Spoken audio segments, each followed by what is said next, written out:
Hello मित्रों, नमः संस्कृताय। मैं आराधना मिश्रा अपने यूट्यूब चैनल संस्कृत आराधना से आप सभी मित्रों का स्वागत करती हूं। तो चलिए फ्रेंड्स, देखते हैं महाकवि भर्तृहरि द्वारा विरचित नीति शतकम से संबंधित वस्तुनिष्ठ प्रश्नोत्तरी को, जो कि बहुत ही अच्छे और महत्वपूर्ण है। टीटी और रियलिटी के लिए स्पेशल महत्वपूर्ण प्रश्नोत्तरी है। तो सभी मित्र जरूर देखिए, और जो मित्र चैनल को सब्सक्राइब नहीं किए हैं तो सब्सक्राइब जरूर कीजिए और वीडियो को लाइक करिए। इसके पहले मैंने कल एक भाग करा दिया है नीति शतकम का, आज भाग दूसरा देखते हैं। जितने भी अच्छी महत्वपूर्ण प्रश्नोत्तरी मुझे दिखती है मैं अपने यूट्यूब चैनल पर कराई हूँ। तो आप सभी मित्र चैनल के प्लेलिस्ट में जाएंगे तो बहुत ही अच्छी महत्वपूर्ण प्रश्नोत्तरी आपको मिलेगी। तो चलिए देख लेते हैं आप यहाँ से प्रश्नोत्तरी को। हमारा आज का पहला प्रश्न है यहाँ पे, छायो मैत्री खल सज्जना नाम। छायो मैत्री खल सज्जना नाम यहाँ अलंकार है। तो यहाँ कौन सा अलंकार है? रूपक, उपमा, यमक, उत्प्रेक्षा। तो यहाँ पर कौन सा अलंकार बनेगा? तो उपमा अलंकार है। छाया की यहाँ पर किसी के लिए तो सज्जनों की जो है छाया से उपमा की गई है यहाँ पर, तो यहाँ पर उपमा अलंकार बनेगा। छायो मैत्री, छाया मतलब सज्जनों की मित्रता छाया की तरह होती है, तो यहाँ पर जो है उपमा अलंकार बनेगा। नेक्स्ट देखते हैं क्वेश्चन को। सताम केनोदिष्टम विषमसिधारा व्रतमिदम। इस श्लोकांश में छंद है। तो सताम केनोदिष्टम विषमसिधारा व्रतमिदम। तो इस श्लोक में कौन सा छंद है? मैंने तो लय भी गा दी है। शिखरणी मंदाक्रांता साधु विकीडितम हरणी। तो यहाँ पर 35 श्लोक में ऑप्शन ए बनेगा, शिखरणी छंद बन जाएगा। ऑप्शन ए उत्तर सही होगा। नेक्स्ट देखते हैं क्वेश्चन को।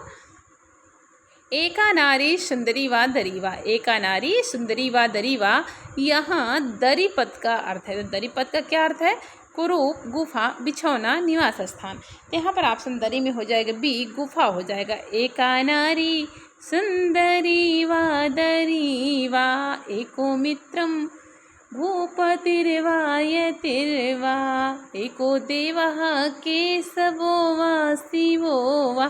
तो शुरुआत यहाँ से होती है, लेकिन मैंने थोड़ा सा नीचे का ऊपर का नीचे करके गाया है। तो यहाँ पर शालिनी छंद में है, एको देवः केशवो वा शिवो वा, एको मित्रम भूपतिर्वा यतिर्वा। तो यहाँ पर ऐसे ही शालिनी छंद में है। तो एका नारी सुंदरी वा दरीवा, एक ही नारी हो, चाहे सुंदर हो या कुरूप हो, तो यहाँ पर ऐसे निकलेगा। तो ऑप्शन बी उत्तर सही होगा। नेक्स्ट देखते हैं क्वेश्चन। भर्तृहरि के गुरु माने जाते हैं। तो भर्तृहरि के गुरु कौन माने जाते हैं? गोवर्धन, गोरखनाथ, गयानाथ, गंधर्वसेन। तो भर्तृहरि के गुरु कौन है? यहाँ पर ऑप्शन बी हो जाएगा, गोरखनाथ माने जाते हैं। कौन? भर्तृहरि के गुरु। नेक्स्ट देखते हैं क्वेश्चन में। संगति में प्रत्यय है। तो संगति ही पद में कौन सा प्रत्यय है? अण, कत, तिन, किस। तो यहाँ पर 38 में ऑप्शन हो जाएगा सी, तीन प्रत्यय लगेगा। किसमें? संगति में कौन सा प्रत्यय है? तीन प्रत्यय होगा। नेक्स्ट देखते हैं क्वेश्चन को। नीति शतककार के अनुसार सभा में किस उपाय के द्वारा मूर्ख अपनी मूर्खता को छिपा सकता है? तो नीति शतक में भर्तृहरि ने बताया है कि सभा में अगर कोई सभा है विद्वानों की, तो उसमें जो मूर्ख व्यक्ति जाता है तो अपनी मूर्खता को किस प्रकार छिपा सकता है। तो यहाँ पर दिया है कौन सा ऑप्शन सही होगा। तो हमें देखना है कि विचार पूर्वक बोलकर, कम बोलकर, चुप रहकर, हंसकर, हंसाकर। तो यहाँ पर उत्तर हो जाएगा सी, चुप कर, मतलब मौनालंबन, मौन होकर भी अपनी मूर्खता को छिपा सकता है।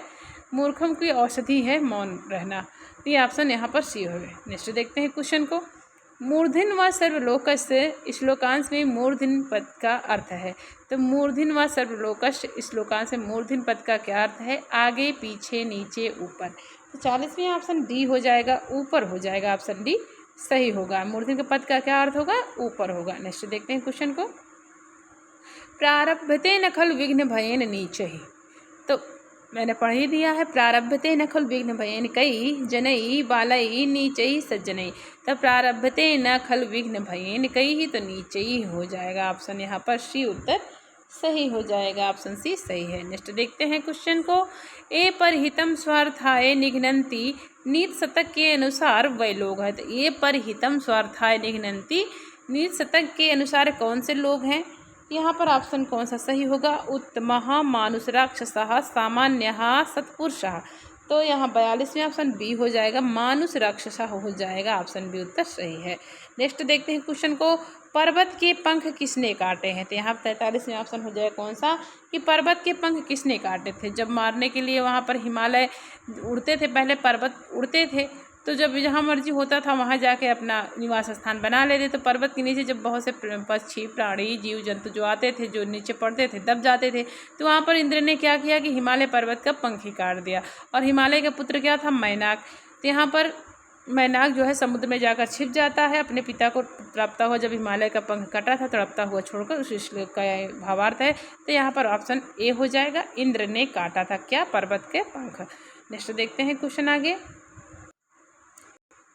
नास्ति उद्यम समो, रिक्त स्थान की पूर्ति करे। नास्ति उद्यम समो बंधु, यहाँ पर बंधु हो जाएगा, ऑप्शन सी उत्तर सही होगा। मित्रम रिपुः कर्म नहीं होगा बल्कि हो जाएगा नास्ति उद्यम समो बंधु, ऑप्शन सी उत्तर सही है। नेक्स्ट देखते हैं क्वेश्चन को।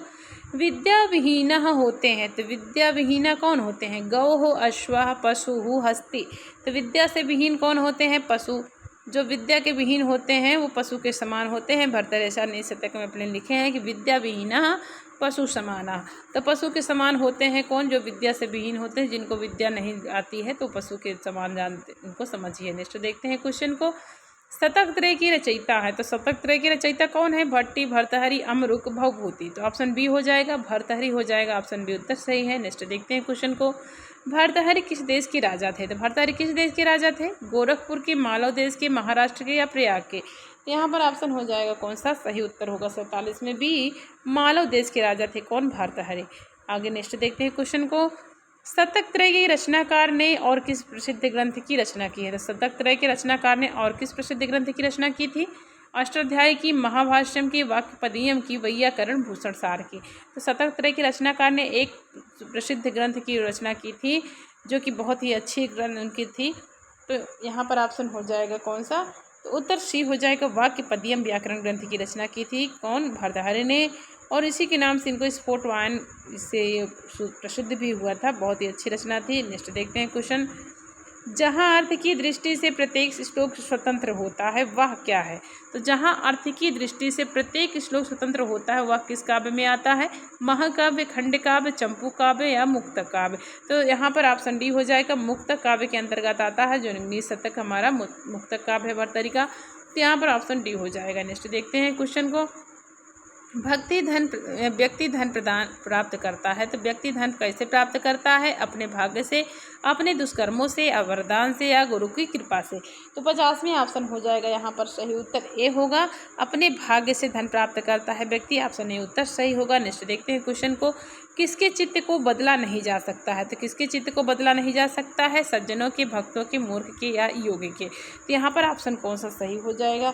51 सी उत्तर सही है। मूर्ख के चित्त को आप बदल नहीं सकते, ब्रह्मा भी नहीं समझा सकते किसको? मूर्ख को। तो यहाँ पर ऑप्शन मूर्ख हो जाएगा, सी उत्तर सही है। नेक्स्ट देखते हैं क्वेश्चन को। शान कसौटी पर तराशी गई मणि क्या होती है? शान कसौटी पर तराशी गई मणि कैसे होती है? नष्ट होती है, शोभा को प्राप्त होती है, मलिन हो जाती है या कुछ नहीं होती है? यहाँ पर 52 में बी उत्तर सही हो जाएगा, शोभा को प्राप्त होती है क्या? शान पर तराशी गई मणि शोभा को प्राप्त होती है, बी उत्तर सही होगा। नेक्स्ट देखते हैं क्वेश्चन को। मद क्षीण हाथी कैसा होता है? बलवान होता है, मोटा हो जाता है, रंग परिवर्तित का हो जाता है या सुशोभित होता है? तो मद क्षीण हाथी का बहुत ही सुंदर यहाँ पर श्लोक दिया है भर्तृहरि ने, बहुत ही अच्छा है। अगर नील शतकम पढ़े होंगे तो जान जाएंगे। तो यहाँ पर ऑप्शन डी हो जाएगा, सुशोभित होगा। नील शतक के तो ऐसे सारे श्लोक ही बहुत अपने जीवन में प्रयोग करने लायक है, बहुत ही अच्छा ग्रंथ है। सभी मित्र वैसे भी पढ़िएगा जरूर, बहुत ही अच्छा ग्रंथ है। तो यहाँ पर सुशोभित होता है, डी ऑप्शन सही है। नेक्स्ट देखते हैं क्वेश्चन आगे। मनस्वी की वृत्ति किसके समान होती है? तो जो मनस्वी लोग होते हैं उनकी वृत्ति किसके समान होती है? सूर्य के समान, देवराज इंद्र के समान, फूलों के समान या पृथ्वी के समान? यहाँ पर 54 में सी उत्तर सही हो जाएगा, फूलों के समान हो जाते हैं। कैसे? मनस्वियों की वृत्ति फूलों के समान हो जाते हैं, ऑप्शन यहाँ पर सी उत्तर सही होगा। नेक्स्ट देखते हैं क्वेश्चन। धन की गतियाँ होती हैं, धन की कितनी गतियाँ होती हैं? तो धन की यहाँ पर ऑप्शन कौन सा सही होगा? 3, 2, 4, अष्टंक। धन की 3 गतियाँ होती हैं, दान, भोग और नाश। या तो आप अपने धन को दान कर दीजिए किसी को, या तो उस धन का जो है भोग कर लीजिए, या तो फिर बाद में लास्ट ऑफ ऑप्शन बचता है कि आपके धन का नाश हो जाता है। धन की 3 गतियाँ भर्तृहरि ने बताई है, दान, भोग और नाश। नेक्स्ट देखते हैं क्वेश्चन को। भर्तृहरि के अनुसार सभी गुण किस में आश्रय लेते हैं? तो भर्तृहरि के अनुसार जो है सभी गुण कहाँ आश्रय लेते हैं? साहस का, धन का, सज्जन का, कर्म का। तो सर्वे गुणाः कांचन माश्रयन्ते, सर्वे गुणाः कांचन में आश्रयन्ते, तो यहाँ पर कहाँ पर आश्रय लेते हैं, तो ऑप्शन हो जाएगा सही, यहाँ पर बी उत्तर सही होगा। धन का आश्रय लेते हैं, सोने में ही ग्रहण करते हैं, मतलब धन में ही सभी गुण निवास करते हैं। जिसके पास धन है उसके पास जान लीजिए अगर गुण नहीं है तब भी वो गुणी व्यक्ति में गिना जाता है। नेक्स्ट देखते हैं क्वेश्चन को। कुल का नाश होता है, तो कुल का नाश कैसे हो जाता है, सुपुत्र से या कर्म से या कुपुत्र से या पुत्रियों से। तो यहाँ पर कुल का नाश कैसे हो जाता है, तो सही सारा ऑप्शन दिख ही रहा है।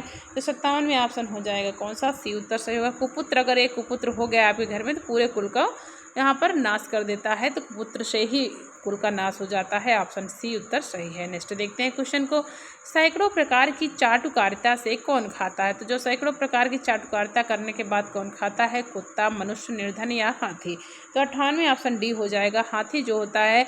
कुत्ता क्या करता है, कुत्ता अपने सेवक के सामने पूँछ हिलाता है, पीठ के बल लेटता है, मतलब दुलराता है, जीभ निकालता है, ऐसा करता है। लेकिन जो हाथी होता है ना, अपने स्वाभिमान के अंतर्गत वो मतलब कुछ भी नहीं करता, सीधे से खड़ा रहता है। लेकिन उसको जो है जो हाथी को पालते पोसते हैं तो वो खुद ही उनके मतलब 4 प्रकार के सैकड़ों प्रकार की चाटुकारिता करते हैं कि खार मतलब इधर लाते हैं उधर लाते हैं। तो वो जो है यहाँ पर बहुत ही अच्छा श्लोक है, उसको पढ़ेंगे तो समझ में आएगा। तो हाथी से तुलना की गई है स्वाभिमानी पुरुषों की, तो हाथी यहाँ पर चाटुकारिता से खाता है। नेक्स्ट देखते हैं क्वेश्चन। कुत्ता भोजन देने वाले के सामने क्या करता है, तो यहाँ पर आ गया उसी क्वेश्चन का। पूँछ हिलाता है, गुर्राता है, भौंकने लगता है या काट लेता है। तो 59 में ऑप्शन ए उत्तर सही हो जाएगा। कुत्ता भोजन देने वाले के सामने क्या करता है, पूँछ हिलाता है। नेक्स्ट देखते हैं क्वेश्चन को। कठिन असिधारा व्रत किसको कहा गया है, तो कठिन असिधारा व्रत तो यहाँ पर किसको बोला गया है, धन को, विद्या को, तलवार की धार को। तो यहाँ पर ऑप्शन डी हो जाएगा, सेवा को। कठिन असिधारा अगर कोई कठिन व्रत है तो क्या है, यहाँ पर ऑप्शन यहाँ डी हो जाएगा, जो कि सबके लिए दुर्गम है, अज्ञेय है। सेवा किसी आप सारे कार्य कर सकते हैं, लेकिन अगर किसी की सेवा करना होगा, जो मंदाक्रांता छंद में है, बहुत ही सुंदर श्लोक है, सभी मित्र जरूर देखिएगा, वहाँ पर पढ़िएगा तो वाचन करेगा तो मिल जाएगा। मैंने वाचन की वीडियो प्रिंट यहाँ पर चैनल पर अपलोड की है, अगर देखना चाहें तो देख सकते हैं। तो कठिन असिधारा व्रत किसको कहा गया है, सेवा को कहा गया। सेवा गहनो परम, यहाँ पर सेवा धर्मा परम गहनो, तो ये हो जाएगा सेवा। नेक्स्ट देखते हैं क्वेश्चन को। नीत शतक का मंगलाचरण है, तो नीत शतकम का मंगलाचरण कैसा है, आशीर्वादात्मक, नमस्कारात्मक, वस्तु निर्देशात्मक या इनमें से कोई नहीं। तो उत्तर हो जाएगा बी, नमस्कारात्मक मंगलाचरण है किसमें, नीत शतकम में। नेक्स्ट देखते हैं क्वेश्चन। सदा रहने वाला आभूषण है, तो जो सदा आभूषण रहता है आदमी के पास, मनुष्य के पास, तो कौन सा आभूषण होता है वो, बाजूबंद, चंद्रमा जैसा स्वच्छ मोतियों का हार, विधिवत स्नान या सुसंस्कृता वाणी रूपी आभूषण। तो सदा अपने मनुष्यों के पास क्या रहता है, तो सुसंस्कृता वाणी रूपी आभूषण सदा रहने वाला आभूषण होता है, जो कि कभी नष्ट नहीं होता। अगर किसी से आप बहुत अच्छे से प्रेम से बोलते हैं तो वो आपका आभूषण गिना जाएगा। नेक्स्ट देखते हैं क्वेश्चन। परिवर्तनशील संसार में क्या सार्थक होता है, तो परिवर्तनशील संसार में क्या सार्थक होता है, जो अपने लिए कमाता है, जो सभी के लिए कमाता है, जो अपने वंश राष्ट्र की उन्नति करता है, या जो दूसरों की उन्नति को सहन नहीं करता है। इस परिवर्तनशील संसार में जीवन सार्थक कैसे होता है, यहाँ पर ऑप्शन सी हो जाएगा, जो अपने वंश राष्ट्र की उन्नति करता है, जो अपने वंश राष्ट्र की उन्नति करता है उसका जीवन सार्थक हो जाता है। नेक्स्ट देखते हैं क्वेश्चन आगे।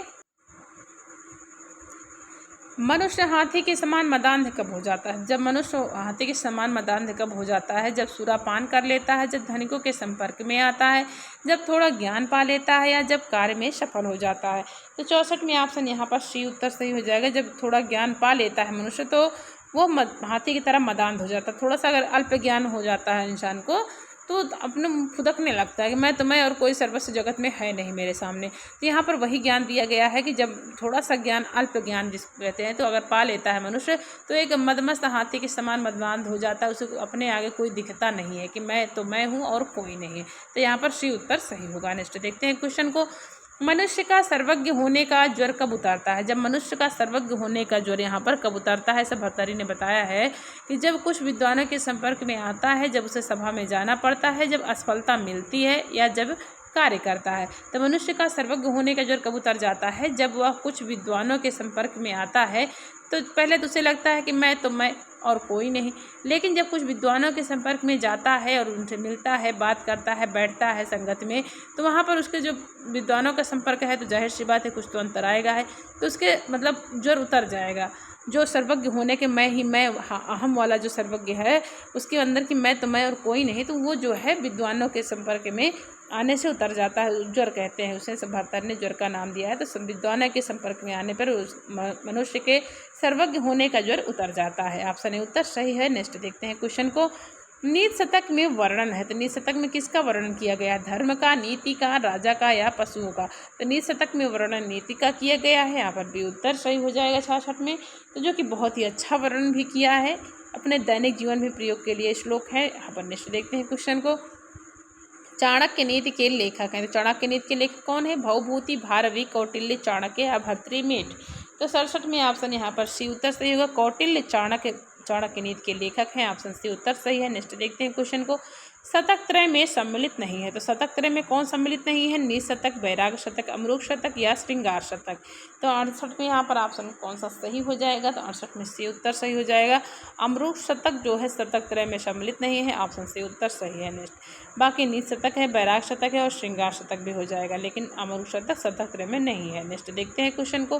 किस विद्वान के अनुसार भर्तहरि को बौद्ध कहा जाता है? तो कौन से ऐसे विद्वान थे जिन्होंने भर्तहरि को बौद्ध कहा है? डॉक्टर कीथ, मैक्समूलर, इत्य सिंह? तो यहाँ पर ऑप्शन डी हो जाएगा। इत्य सिंह के अनुसार कवि भर्तहरि को बौद्ध कहा गया है। यहाँ पर ऑप्शन डी उत्तर सही होगा। नेक्स्ट देखते हैं क्वेश्चन को। भर्तहरि लेखक नहीं माने जाते हैं, तो भर्तहरि किस ग्रंथ के लेखक नहीं माने जाते हैं? नीति शतकम के, वाक्य पदियम के, वैराग्य शतकम के, काव्य अलंकार के? तो उत्तर डी हो जाएगा। यहाँ पर काव्य अलंकार के लेखक नहीं माने जाते हैं। 70 में ऑप्शन डी हो जाएगा। कौन? भर्तहरि। नेक्स्ट देखते हैं क्वेश्चन को। वाक्य पदियम और नीति शतकम के मंगलाचरण की तुलना से ज्ञात होता है कि भर्तहरि शिव के उपासक थे, वेदांतोक्त ब्रह्म के उपासक थे, विष्णु के उपासक थे या इनमें से कोई नहीं? तो वाक्य पदियम और नीति शतकम के मंगलाचरण की तुलना से यह ज्ञात हो रहा है कि भर्तहरि किसके उपासक थे? यहाँ पर ऑप्शन बी हो जाएगा। वेदांतोक्त ब्रह्म के उपासक माने जाते थे। कौन? भर्तहरि, वेदांतोक्त ब्रह्म के उपासक। नेक्स्ट देखते हैं क्वेश्चन को। भर्तहरि ने अपने शतकों में वर्णन नहीं किया है, तो किसका वर्णन नहीं किया है? आचार शिक्षा का, सज्जन प्रशंसा का, युद्ध वर्णन का, स्त्रियों की रमणीयता का? तो भर्तहरि ने अपने शतकों में वर्णन नहीं किया है, तो कौन सा हो जाएगा ऑप्शन? उत्तर सी हो जाएगा। युद्ध वर्णन का यहाँ पर वर्णन नहीं किया है नीति शतक के। यहाँ पर ऑप्शन सी उत्तर सही होगा। तो मित्रों, मैंने बहुत ही अच्छी प्रश्नोत्तरी कराई है, 72 प्रश्नों की सीरीज पूरी की है अभी, और इसको कल आपको अपलोड भी करेंगे, वीडियो आपको मिल जाएगी। और यहाँ पर देख लेते हैं, नेक्स्ट आगे बहुत सारे प्रश्न बचे हुए हैं, उसको मैं नेक्स्ट वीडियो में कराऊंगी, तो आप सभी ज़रूर देखिए। चैनल को ज़रूर सब्सक्राइब कीजिए और वीडियो को लाइक करिए। पढ़ते रहिए मित्रों, आपका दिन शुभ और मंगलमय हो, इसी कामना के साथ मित्रों, नमः संस्कृताय।